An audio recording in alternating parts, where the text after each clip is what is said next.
Bienvenue dans l'hémicycle TV, studio spécial, 3e sommet de l'inclusion économique. Je suis avec Philippe Brochard, directeur général de chez Auchan France. Bonjour Philippe Brochard. Bonjour Magali. Merci beaucoup d'être avec nous sur ce beau plateau du 3e sommet de l'inclusion économique. On va parler évidemment de la diversité dans ce paysage qui est en continuelle évolution en termes d'économie notamment. Comment est-ce que Auchan se positionne en matière d'inclusion économique? Qu'est-ce que vous faites concrètement pour intégrer la diversité au sein d'Auchan? Alors c'est une question extrêmement large. Bien sûr. L'inclusion chez Auchan, c'est un sujet qui est au cœur des valeurs et de l'histoire de l'entreprise.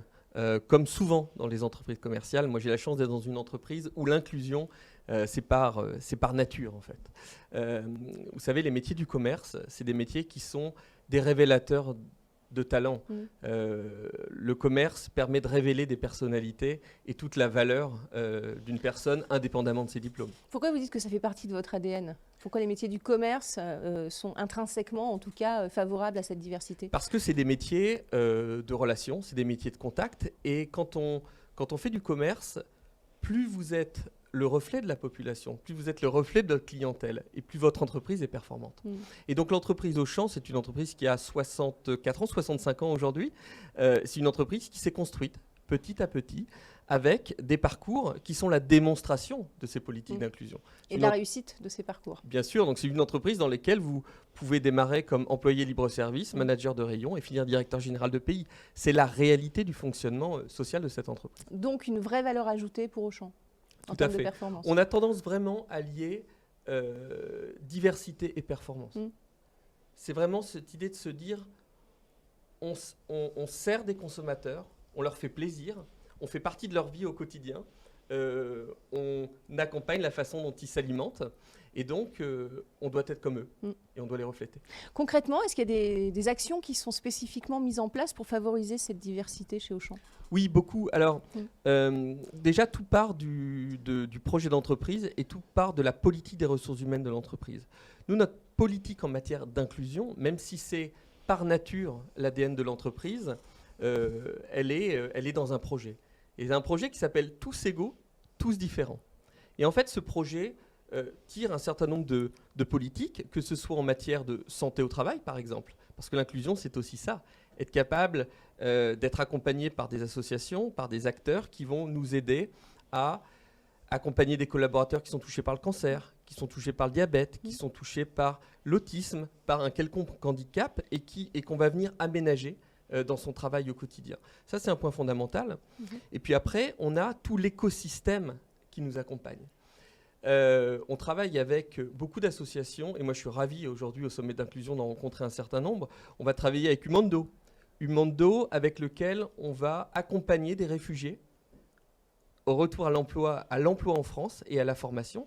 On va travailler avec l'école de la seconde chance, avec le réseau Étincelle, avec Wake Up Café. Tout ça, c'est des initiatives extrêmement concrètes qui font rentrer la diversité dans notre entreprise et qui font réussir des nouveaux collaborateurs. Parce qu'il y a besoin de main-d'œuvre dans la grande distribution aujourd'hui. Donc c'est aussi une des clés justement pour pouvoir avoir cette main-d'œuvre. Oui, tout à fait. Ouais. Moi, j'ai tendance à dire, parce que avant de travailler dans la grande distribution, j'ai travaillé dans l'industrie. Et j'ai souvent tendance à dire que la grande distribution joue ce rôle qu'a souvent eu l'industrie de mettre le pied à l'étrier à des gens. Et en fait, cette main-d'œuvre, elle est extrêmement précieuse pour nous. Pour vous donner une idée en termes de chiffres, l'année dernière, on a recruté 15 000 personnes, dont 75% ont moins de 25 ans et sont peu ou pas diplômés. Donc vous voyez l'enjeu qu'il y a derrière le recrutement, l'enjeu d'avoir accès à cette ressource de jeunes ou de moins jeunes extrêmement motivés et qui n'a peut-être pas forcément les diplômes, mais qui par contre va avoir une énergie, une vision de la société, une capacité à interagir. Et tout ça, c'est essentiel dans les métiers du commerce. Et vous nous le disiez, vous allez les faire grandir, ces personnes, à travers la formation aussi. Ça, c'est essentiel aussi. Oui, alors le budget de formation d'une entreprise comme la mienne en France, c'est entre 800 000 et 1 million d'heures de formation par an. Après, la formation, chez nous, elle est sur le terrain. Elle est par le tutorat, par le mentorat.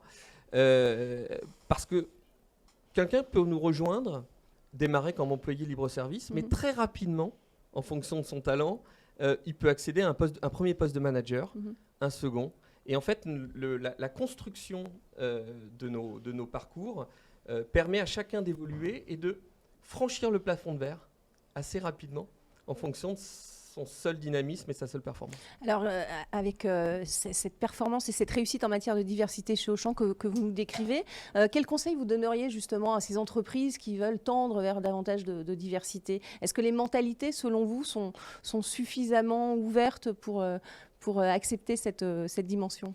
C'est un sujet et qui, pour moi, particulièrement présent en France. Oui. On peut avoir en France des systèmes extrêmement élitistes, notamment en termes de parcours académiques ou autres. Et donc, je pense que les dirigeants doivent accepter de travailler différemment. Moi, il y a 23 ans, je ne serais pas rentré dans une entreprise qui m'aurait proposé de faire des cours du soir. Je ne serais probablement pas là, en train de vous parler aujourd'hui. Comment est-ce qu'on leur fait accepter justement ça alors ? Alors en fait, c'est un changement de comportement. C'est accepter de se dire que finalement, tous les stéréotypes dans lesquels on dirige nos entreprises, dans lesquels on a jusqu'à maintenant géré les ressources humaines, aujourd'hui, tout doit être réinventé. Et donc, moi, je vous donne un exemple qui est le mien. Hein. Quand je recrute quelqu'un, je ne regarde jamais son diplôme. Absolument jamais. Alors, qu'est-ce que vous regardez? C'est intéressant. Les 20 premières secondes de l'échange. En fait, ce qui va être important pour moi, c'est l'énergie que la personne est capable de faire passer, parce que c'est cette énergie qui va être essentielle, vitale, dans une entreprise qui fait du commerce. Donc, le parcours académique peut être le meilleur du monde. Ce qui va m'intéresser, c'est vraiment la personnalité de la personne qui va être source de richesse et de source de capitalisation et de progression. Et souvent quand on recrute quelqu'un, on se pose toujours la question de comment on va le faire grandir. Donc, dès les premières heures de relation avec cette personne, on est déjà en train de la projeter. Voilà. Absolument. Et puis, quand on parle d'inclusion, on projette la personne, et on projette la personne avec sa différence. Derrière le quota, j'y vois une forme de stigmatisation.